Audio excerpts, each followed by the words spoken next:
If you've been following my channel for a while, you know I love making my graphics with my Mod Podge reverse graphic transfer.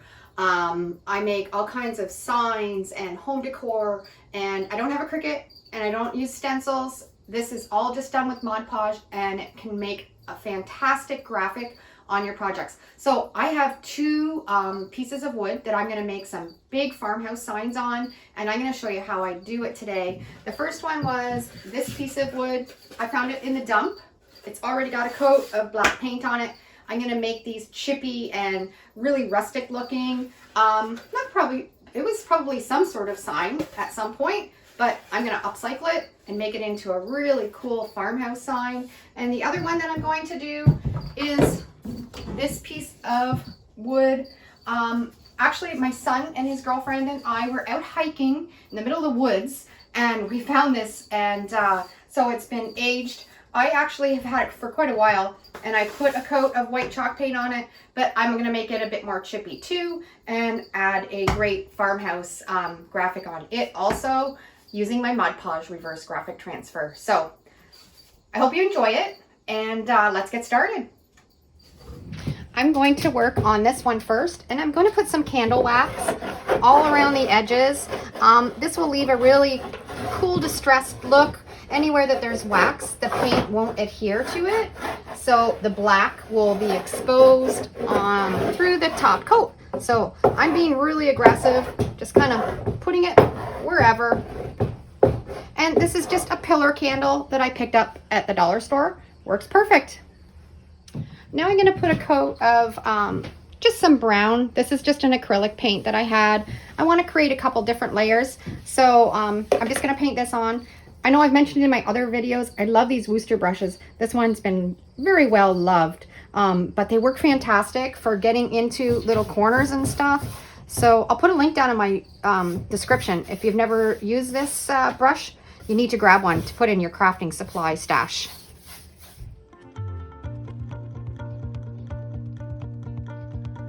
Okay, this is all dry. So I'm going to put some more candle wax here and there around the edges. Just kind of aggressively push it right in so you have the wax kind of stick to it. I'm going to put some right down the center here. And then I'm going to put on a coat of my white chalk paint over the entire sign, slopping it on. If you want that vintage look, you don't want it to look perfect. You just kind of want it slapped on. Pieces where you kind of didn't get the paint and you missed it. And then I'm going to, once I get this all done, I have some pickling salt. And this is a little bit different than my salt paint recipe. This is just kind of a little trick I learned to get a little bit more texture in your paint. You're just going to take your pickling salt. I just buy the stuff from the grocery store. It's quite coarse. You can use any kind of salt. The coarseness of it will determine the texture that you have in your paint. And I'm just going to sprinkle it onto that wet paint. And what it's going to do is it's going to melt a little bit into that paint. And when you sand it down, it's going to show some of those other colors underneath. Really simple way to create a really aged looking wood. This one's dry. We're going to give it a real good sanding, and it'll have a real distressed look when it's all finished. And this one's all ready for the graphics. And see how it kind of gives it a real pebbled look? I just love that. It gives it a real kind of aged look, and it's going to be a fantastic background for the graphic that I picked out. So let's get started with the graphic. Okay, we're ready to do the graphics. This is one of my favorite farmhouse graphics that I've made. This is what it looks like. And I've put it into my Word program, reversed it, and now we're ready to Mod Podge it onto the wooden sign. This is just done on regular computer paper. I have a full tutorial on how to do my graphics. I'll put a link right up above here and down below in the description that'll take you through a more in-depth step-by-step to learn how to do it. It's really simple. You can use, I always use my laser jet printer, but it will work on an inkjet printer. So I also have a video comparing the inkjet and the laser jet. that I'll have down in the description, and you can check that out too. And this graphic is also available in my Etsy store. You're going to get 3 files. You're going to get a JPEG, a PNG, and the file already reversed. So you don't have to fiddle around and figure out how to reverse your graphics, because this will already be done for you. So we're just going to use Mod Podge mat and get to work and put it on my board.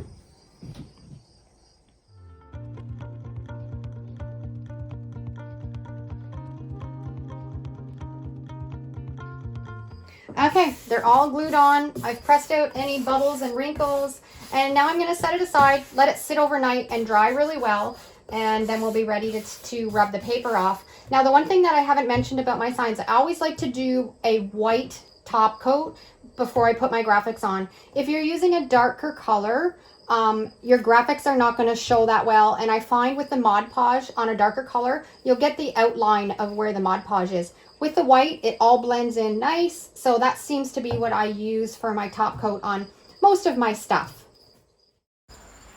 Now it's dried overnight, 24 hours. I'm just taking a damp rag and I'm just dampening it so you can just start to see the graphics come through and rubbing off the paper. It takes a little bit of practice, but once you get the hang of it, the possibilities are endless of what you can do with this technique. And we're now ready to put the top coat on and finish it off. And this one is all done. I love the effect that the salt makes on this. It just kind of gives it a little pebbly, kind of aged vintage look and makes it look more authentic, more of a farmhouse style. And I'm loving this graphic. And it's so easy to create this effect. Just sprinkle a little bit of coarse salt into your paint, and as it dries, it melts into the paint and gives this fabulous texture. Let me know down in the comments what you think about it. Okay, now I'm going to take my candle wax. There's a lot of grain and texture in this, so I think the candle wax is going to look really cool, just kind of rubbed over the whole surface on, and it'll pick up on all those high edges when I put the paint on. So I'm just going to go over the entire sign. You got to press down quite hard to get the wax to come off the candle, and go back over it one more time on this side, and then we're ready to put another layer of paint. I'm going to put probably 2 or 3 layers on this one because I want this to look really old and vintage. And don't be afraid to try 2 or 3 different painting techniques on a project. You don't have to be stuck with just doing one technique. Okay, and I've had this blue chalk paint around for a long time. I'm just going to slap it on, let some of the black still show through. Doesn't have to be perfect. And this will be just one of the bottom layer colors that will peek out just a little bit. When you see the old vintage signs, you can see all the different colors that they've used on them over the years and painted over top. And sometimes the colors don't make any sense, but when they're all blended in together, they look fantastic. Okay, so we're just going to let this dry. Okay, and this is all dry. I'm going to take some more candle wax. Again, back and forth. I got some tail end of some yellow acrylic paint that I'm going to put on next just to use up. And you can mix and match paint colors. You don't have to use all chalk paint. I sometimes will mix latex, and then I'll mix some acrylic with these techniques. It's just kind of just fun, and you just kind of see what works. And you know what, if it doesn't work, you paint over it and you put another layer on. So I just want a little bit of the yellow kind of peeking through. I didn't have very much left out of my little bottle of acrylic paint, just enough to just have maybe that yellow peek through just a little bit here and there. Okay, and then I'm going to let that dry. Okay, I am feeling really creative today. So next layer, going to put on, again, aggressively put on some candle wax. Press down really hard, get that wax transferring onto that wood and all those little nooks and crannies around the edge. And then I'm going to throw on some red. Again, just hit and miss. You don't want to paint over everything, just kind of have it peeking through. Doesn't matter if you have it kind of globbed in some spaces and not in other. Ah, I love the colors of this already. Okay, and we're gonna let this dry. A little bit of a process to do all the different layers, but it's gonna be so worth it when it's finished. Okay, now this is completely dried. I'm taking my palm sander. I have an 80 grit sandpaper on it. It's quite coarse, and I'm just really aggressively giving it a really good sanding just to kind of take down any high spots that I might have and get some of that wood showing through on the edges, and then we'll be ready to put on our top coat. Okay, now I have to do one more coat, and I'm going to do the crackle paint technique with the Elmer's school glue, or any kind of school glue will work. So what you're going to do is you're going to just brush this lightly over this whole entire surface, and then I'm going to put a coat of my white chalk paint on top of it, and as the glue dries, it crackles that white paint on the top, and it'll show all these colors through, and it'll be really fantastic looking. Okay, so let's get at it. Okay, now the thicker that you put the glue on, the thicker the crackles, the thinner the crackles. So this is just kind of something you can just kind of play around with and see what you like. I just slop it on, and then I'm going to take my paintbrush and spread it around. You don't want to have it too thick in some places and thin in the other. You kind of want to get an even pour of your glue and just put it all over the entire piece. And then you're going to let it sit for about a minute and just kind of get a little bit tacky. And then we're going to put on some white chalk paint. Okay, this has sat for about a minute.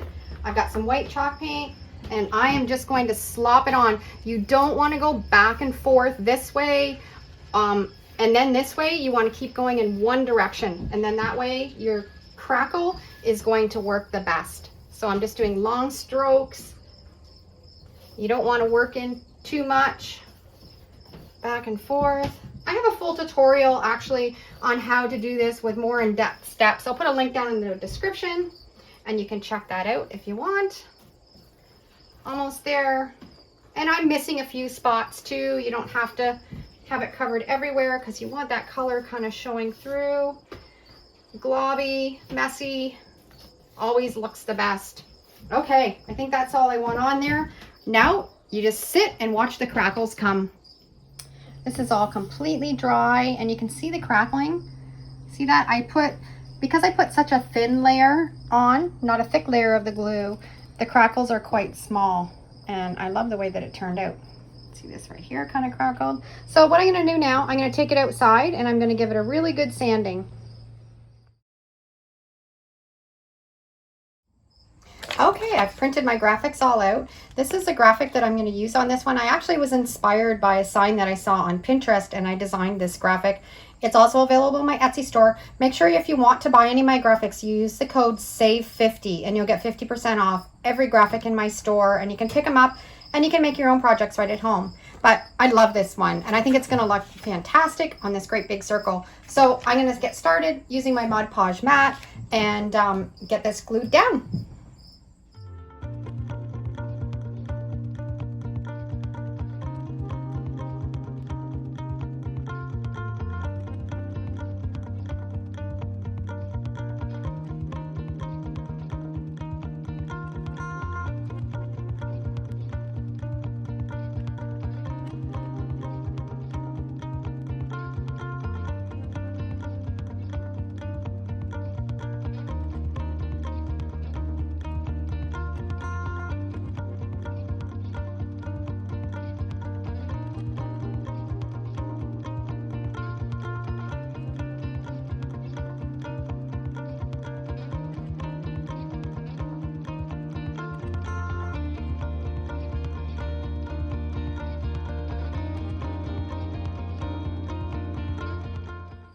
Okay, I'm getting there on this sign, but it's causing me some grief. I'm just taking it really slow. This board is a piece of plywood. It has lots of grooves in it, and it's really hard to rub the paper off in between those little grooves. So I'm just really taking my time, just kind of dampening the end of my finger and just kind of rubbing the paper off slowly. And I might be here for a bit, but I think the end result is going to be fantastic. So make sure you stick to the end to see how this turns out, guys. Okay, note to self, don't use wood when you're doing this technique that has lots of grooves and pits, because it's a bugger to get the paper all off it. I made an iced coffee. I'm sitting in my shed and I'm just slowly working away on each letter. This has taken me way longer than I thought it was going to, but it's going to be worth it when it's done. And I think kind of this texture in it has kind of given it a lot of character anyways. So almost there, guys. I have it all done. It was virtually impossible to get all the little bits of paper out of all these little grooves. But I think once I put my polyacrylic sealer on it, a lot of those are going to go away and it's going to look perfect. So I'm going to put a top coat on now. And it's finally done and I love it. I know it's not everyone's style to be really chippy and lots of colors like that, but I thought it was really fitting for this graphic. And remember, you can grab this graphic in my Etsy store. Make sure you use the code SAVE50 and you can get 50% off of all of my graphics in there. But look at these colors that are peeking through. It was worth, I'm not going to say how long it took me to rub all that paper off, but it was worth it in the end. And I love it. Let me know down in the comments which one's your favorite. Thanks so much for watching today's video, and if you have any questions or comments, leave them down below. I love to read them. I'll be sharing so many more DIY, thrifting, repurposing videos, so if you aren't already following along, make sure to hit that subscribe button and the notification bell, and that will let you know when I upload my next video. See you real soon. Take care and have a great day.